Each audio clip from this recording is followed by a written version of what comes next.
اس کو، کس کو؟ جو پڑھنے والے کو، نہ کہ جو میت جو دفن ہے اس کے لیے نہیں۔ لوگ آج تو عمل کو بھی ٹرانسفر کرتے ہیں، ایک پارا پڑھ لیے یہ فلاں میت کے لیے ٹرانسفر کر دیے۔ تم کون ہوتے ہو بھائی ٹرانسفر کرنے والے؟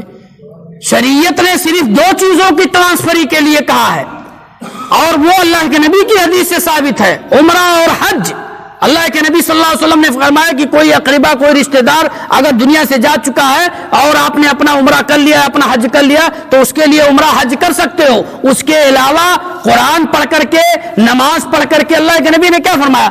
اذا مات ابن آدم انقطع عنہ عمله الا من ثلاث۔ جب آدمی دنیا سے چلا جاتا ہے تو اس کے عمل وہیں بند ہو جاتے ہیں۔ نماز نہیں پڑھے گا، روزہ نہیں رکھے گا، صدقہ خیرات نہیں کرے گا، ذکر و اذکار نہیں کرے گا، بند ہو گیا، خلاص جو کیے تھے اس کا عمل، اس کا بدلہ ملے گا۔ لیکن تین عمل جو ہیں اس کو قبر کے اندر ثواب ملتا رہے گا۔ اللہ کے نبی صلی اللہ علیہ وسلم نے تین عمل کے بارے میں کہا، چوتھا نہیں کہا، تین عمل کے بارے میں۔ اللہ کے نبی نے فرمایا صدقۃ جاریہ، صدقے جاریہ۔ صدقے جاریہ کا مطلب کیا ہے؟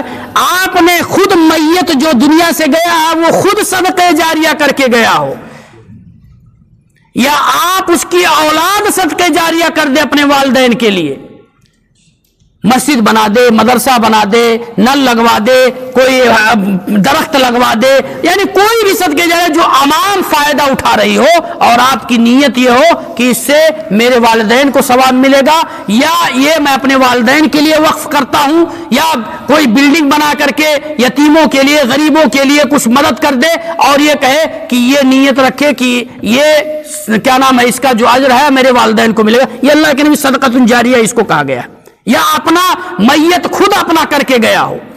دوسری چیز او ولد صالح يدعو له، نیک اولاد چھوڑ کر کے گیا ہو جو اپنے والدین کے لیے دعا کرتے ہوں۔ دعا کا لفظ ہے،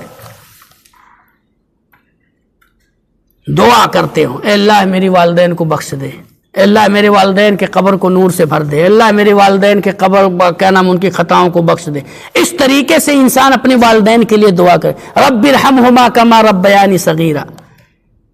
یہ چیزیں وہ والدین کے لیے وہ دعا کرے، وہ اولاد، نیک اولاد جو چھوڑ کر کے گئے ہیں، یہ نہیں کہ دعا کرنے کے لیے کہا گیا، نہیں کہا گیا کہ قرآن پڑھ کر کے اور قرآن کا پورا ٹرانسفر ماں باپ کو کے لیے۔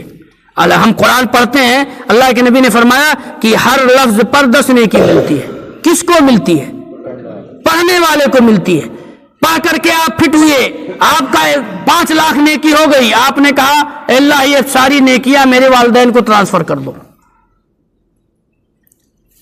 تو یہ چیزیں نہیں بلکہ دعا کے لیے اللہ کے ولد صالح يدعو له او علم ينتفع به، یا کوئی ایسا انسان ہو جو علم سیکھا ہو اور اس علم کے ذریعہ سے کسی دوسرے کو اس نے پہنچایا ہو، علم صحیح علم، اس سے لوگ فائدہ اٹھا رہے ہوں تو اس کو ثواب ملتا ہے۔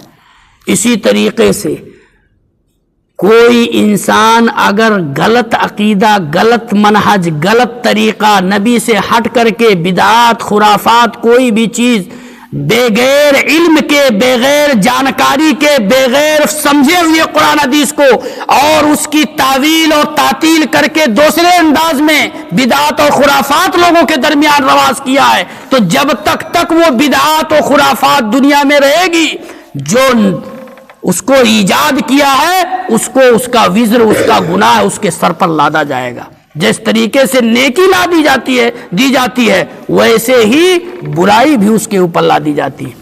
آج لوگوں کے اندر دیکھیں، موبائل کے اندر لوگ کیا کرتے ہیں، بغیر کوئی سر پیر نہیں ہے، کسی چیز کا کوئی سر پیر نہیں ہے، نہ سمجھتے ہیں کہ یہ صحیح ہے کہ غلط ہے، نہ کسی مستند عالم سے پوچھتے ہیں، اور نہ ہی کہیں کسی سے اپنا خود عالم بن کر کے اس کو سن لیے، کسی ایک یوٹیوب یا کسی ایک ٹویٹر یا کسی ایک کیا نام ہے انسٹاگرام اور یہ جو جتنے فیس بک، اس پر دیکھ لیے کوئی عالم کا محاضرہ، کوئی چیز، اس کو فوراً لوگوں کے درمیان نشر کرنا شروع کر دیے۔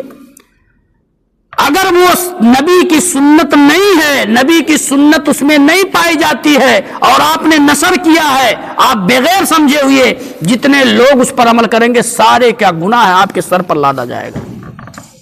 اس لیے ان چیزوں سے پرہیز کی کریں ہم اور آپ۔ جس طریقے سے اللہ کے نبی نے فرمایا 3 چیزیں انسان کو قبر میں ثواب پہنچتی ہیں، ویسے ہی برائی انسان کو قبر کے اندر پہنچتی ہیں اگر اس نے نشر کیا ہے تو۔ اس لیے ان چیزوں سے بچا جائے۔ اللہ